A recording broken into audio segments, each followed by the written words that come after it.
Tervetuloa uuden jakson pariin.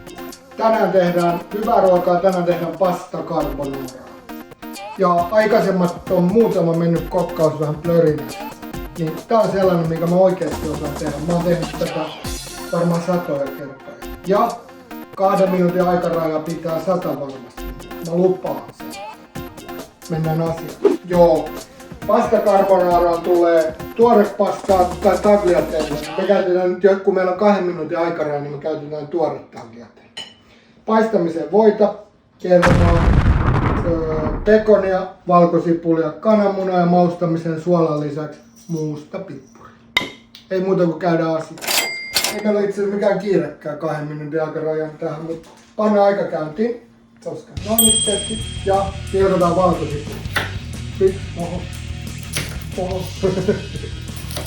Siinä on ensimmäinen valkosipuli. Ja valkosipuli paistinpannulla. Noin, nyt pannaan vähän öljyä. Noin, okei, mä ois voinut käyttää. Oho. Sitten pilkotaan pekonit.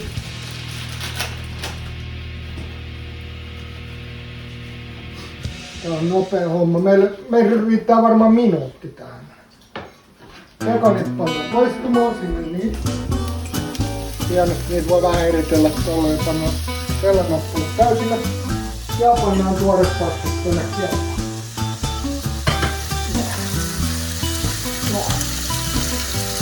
Paljon meillä on aikaa.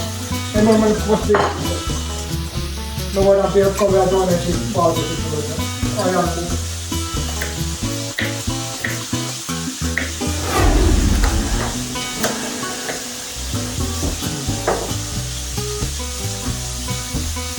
Kaikkialla on vähän pekoneita, vaan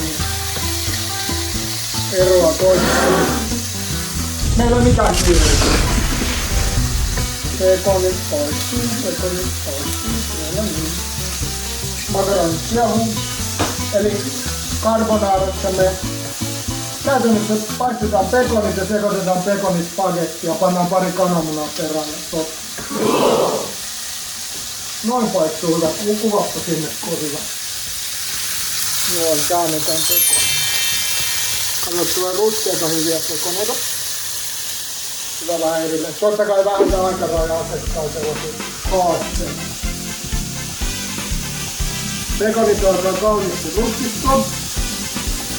Ne olisi voinut pilkkoa ehkä vähän pieneksi. Makaronit on valmiit, koska ne oli tuorepasta. Käytetään vesipohjaa. Vesi kaatuu sinne ja kaikki menee hienosti.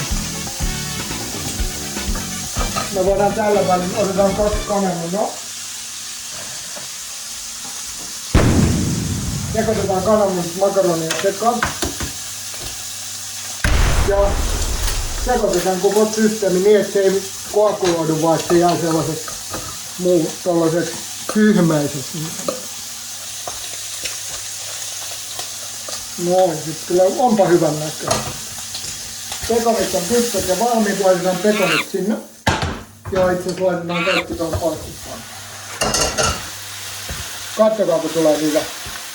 Ja sitten vaan maustamaan. Ehkä vähän liikaa noita makaroneja. Mittasuhteet on tärkeää. Sitten laitetaan pikkasen kermaa vielä, tehdään vielä sellaista oikein rasvasempaa. Ei hirveä, tulee sopii. Ja mustapippuri, ja siinä se alkaa olla kulkamalla paljon. Mustapippuri saa laittaa tosi paljon.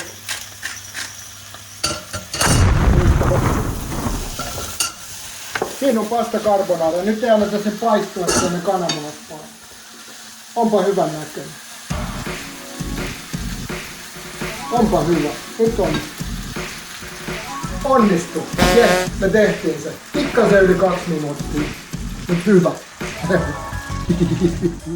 Nyt kyllä onnistu. Tomorrow.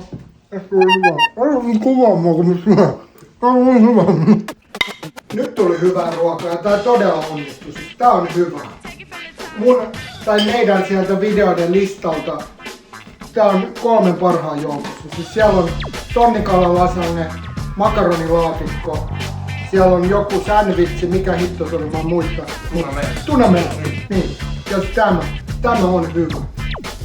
Ja pakko tunnustaa vähän se edellinen video, missä tehtiin sellainen ihme nakkihöyskä, niin se ei onnistunut. Se, missä se pahdettiin se nakki sinne väliin. Mä tunnustan, se ei ollut hyvää. Vaikka mä sanoisin videolle, että se on hyvä. Se oli clickbait. Mutta tämä on hyvä. Tehkää tätä.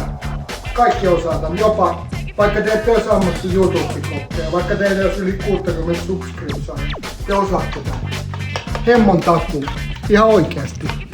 Syökää. Kiitos.